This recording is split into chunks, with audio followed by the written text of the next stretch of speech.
is Bean to Barstool, a podcast that looks at the intersections of craft beer and craft chocolate. My name is David Nilsson. I'm a professional beer writer and an advanced cicerone, and the creator and host of this show. The music for this episode is by my dear friend, indie folk musician Anna P.S. You can find out more about Anna's music in the show notes or at her website, annapsmusic.com. You can find links and information about our guests in the show notes as well. I hope you enjoy this episode of Bean to Barstool.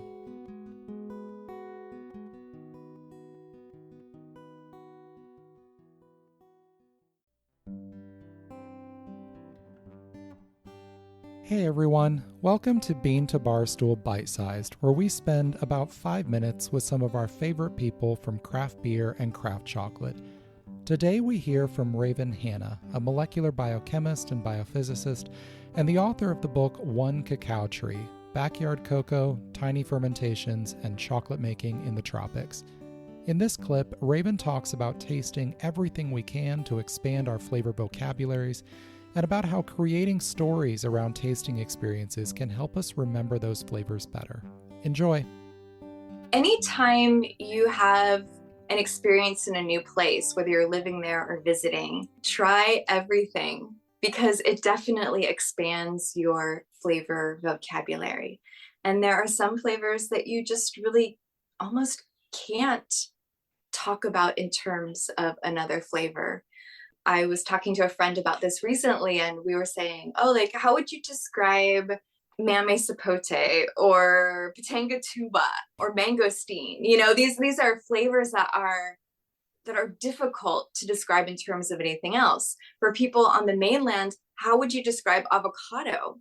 You know, it's very difficult. And so the more things you taste and the more that you're able to associate these flavors, the more specific you can get when you're tasting a chocolate or anything else and say, oh, does this taste like pineapple? No, I think it's more like pitanga tuba, you know?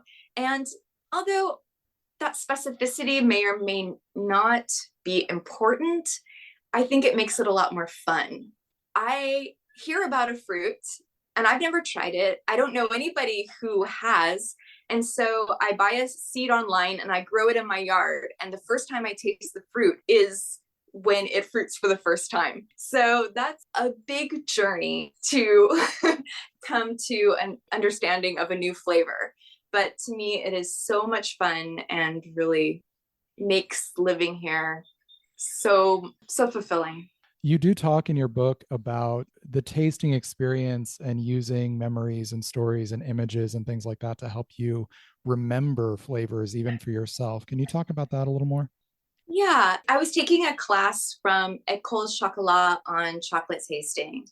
And there I was introduced to the idea that different people taste in different ways. Some people really like to describe the flavor in words. Other people might see colors or some other way.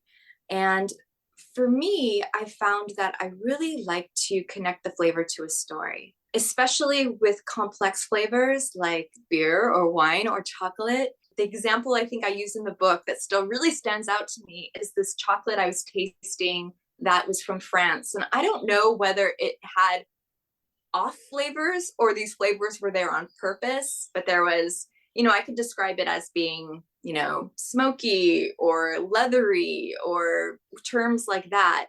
But when I looked back on the piece of paper, it didn't evoke it for me. And so I came up with a little story. I was in France, it's a French chocolate, why not?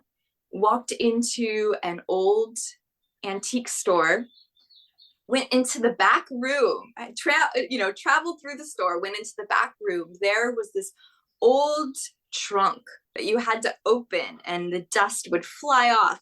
And inside was a leather attaché case. And this chocolate was like licking that attaché case. And that for me, like if I tell you that story, I can still remember the taste of that chocolate. And it takes more time to do that. But I find that when I do come up with a story for a chocolate, then it helps bring that flavor back for me in a way that other mechanisms or mnemonics just don't. But of course, not every chocolate tells a story to me either. It has to be something that has a lot of character to it.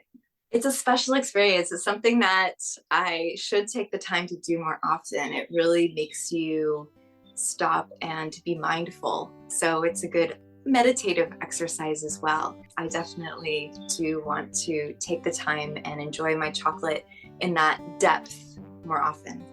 You can find out more about Raven and her book in the show notes, and you can listen to my entire conversation with her back in episode 80. I'll link to that in the show notes as well. The music today was by my dear friend Anna P.S. My name is David Nilsson. Thanks for listening to Bean to Barstool Bite Sized.